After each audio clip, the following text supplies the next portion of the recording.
आज की सास पार्ट 2। अब तक आपने सुना कि कावेरी जी अपनी तीनों बेटियों ईशा, मोहिनी और सुहाना की शादी 3 घर जमाई लड़कों के साथ करवा देती है। उन्हें लगता है कि ये लड़के शायद घर का कामकाज संभाल लेंगे, लेकिन उनके तीनों घर जमाई बहुत आलसी थे। वो नौकरी भी नहीं करते थे और बाहर का काम भी नहीं। कावेरी जी ने अपनी बेटियों से कहा कि वो प्रेगनेंसी का बहाना बनाकर अपने पतियों को सबक सिखाए। अब सुनिए आगे। मम्मी, आपने जैसा कहा था हमने वैसा ही किया, लेकिन देखिए ना, विवेक का हाल तो वैसा का वैसा ही है। घर में ना सुबह का नाश्ता बनता है और ना खाना। नौकरी पर जाने की बात करूं तो खाने को दौड़ते हैं मुझे। हाँ मम्मी, मैंने भी सुमित को कितनी बार कहा कि अगर नौकरी नहीं करनी तो कोई छोटी सी दुकान ही खोल लो। घर का खर्चा कैसे चलेगा? देखो दोपहर के 12 बजने आए और जनाब अभी तक सो रहे हैं। हाँ मम्मी, ईशा और सुहाना ठीक कहती हैं। अविनाश का भी यही हाल है। जब मैंने अपनी प्रेगनेंसी के बारे में कहा तो मुझसे कहने लगा, अरे दूसरी लड़कियां तो 9-9 महीने तक नौकरी करती है, बस डिलीवरी के टाइम छुट्टी लेती है। मोहिनी, तुम भी नौकरी करो। अब मुझे कहाँ नौकरी मिलेगी? मम्मी बताओ अब मैं क्या करूँ? हे भगवान, क्या सोचकर घर जमाई दामाद लाई थी मैं कि मेरी बेटियां मेरे पास रहेंगी और खुश रहेंगी, लेकिन इन आलसी दामादों ने तो हमारी जिंदगी को भी प्रॉब्लम में डाल दिया है। मैं तो कहती हूँ मम्मी, हम लोग वापस अपनी जॉब पर जाना शुरू कर देते हैं। बता देते हैं इन लोगों को कि हमने प्रेगनेंसी का बहाना किया है। नहीं नहीं बेटा, ऐसी गलती भी मत करना। अगर तुमने ऐसा किया तो इन तीनों की आदत और ख़राब हो जाएगी। अरे आज नहीं तो कल कभी तो तुम प्रेग्नेंट होगी, तब वापस यही प्रॉब्लम आएगी। तब क्या करोगी तुम तीनों? हाँ मम्मी, आपकी बात तो बिल्कुल सही है। इन लोगों को तो सुधारना ही पड़ेगा। लेकिन कैसे? अपने बच्चों के आने की खबर सुनकर भी इन लोगों पर कोई असर नहीं हो रहा। पैसे कमाने के लिए घर से बाहर निकलना ही नहीं चाहते ये तीनों। अब मेरे दिमाग में एक प्लान आया है। तुम तीनों चिंता मत करो, उन तीनों को बुलाओ, फिर मैं बात करती हूँ। थोड़ी देर बाद कावेरी जी अपने तीनों दामादों को सामने बुलाकर अपनी बात कहना शुरू करती हैं। अविनाश, सुमित और विवेक, देखो बेटा, मैं ना तुम तीनों से बड़ा प्यार करती हूँ, इसीलिए तो तुम्हें घर जमाई बना कर रखा है मैंने।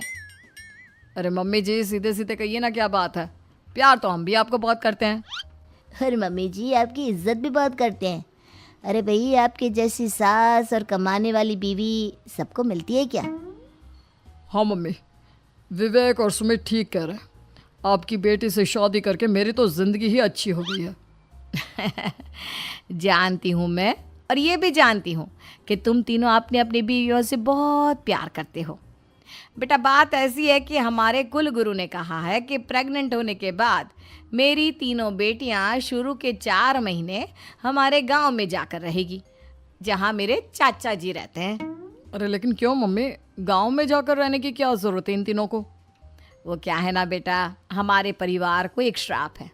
अगर मेरी बेटियों ने यहाँ पर बच्चा पैदा करने की कोशिश की तो उनके बच्चों को कुछ भी हो सकता है।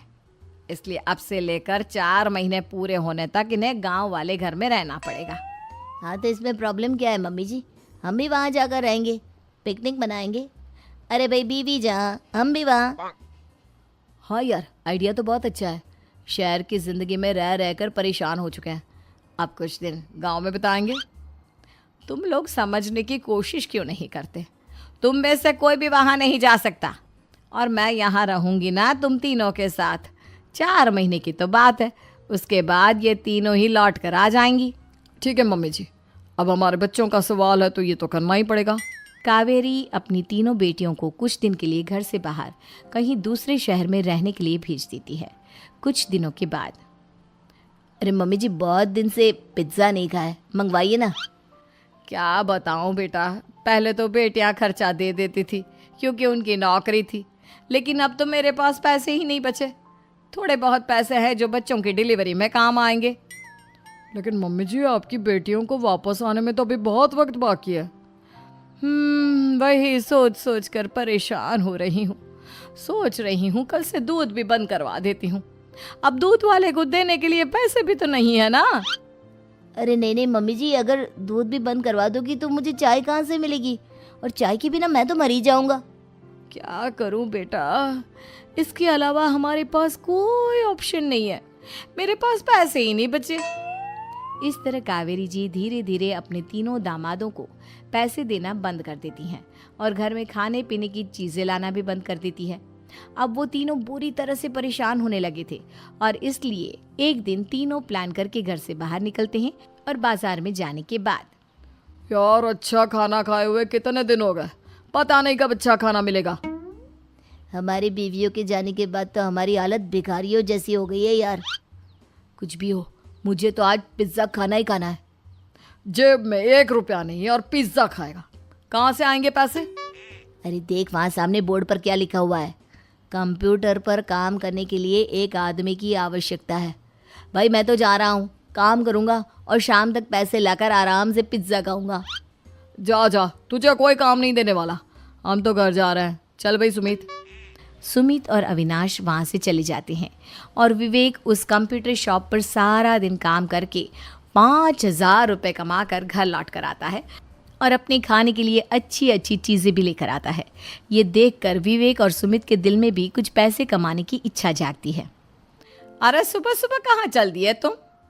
मम्मी जी एक बहुत अच्छी जगह मिली है, कंप्यूटर पर काम करने के 5,000 मिले थे कल मुझे। अगर रोज़ काम करूँगा तो पूरे 40,000 की तनख्वाह। अरे वाह, ये तो बहुत अच्छी बात है दामाद जी, आपको जाना ही चाहिए। सुमित और अविनाश विवेक को इस तरह तरक्की करते देखकर परेशान हो जाते हैं और वो दोनों भी काम की तलाश में निकल पड़ते हैं। धीरे धीरे उन दोनों को भी काम मिल जाता है।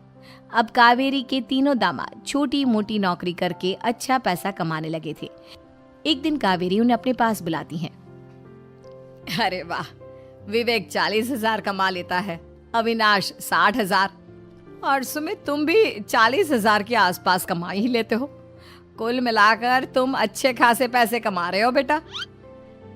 हाँ मम्मी जी, बहुत मज़ा आता है जब महीने के एंड में मोटी रकम हाथ में आती है। पूछिए मत मम्मी जी, घर में रहकर रोटी बना बना कर और तो जैसा महसूस होने लगा था मुझे तो। हाँ बेटा, तुम तीनों की बात तो बिल्कुल ठीक है और जानते हो अब तुम तीनों की पत्नियां भी वापस लौट कर आने वाली है।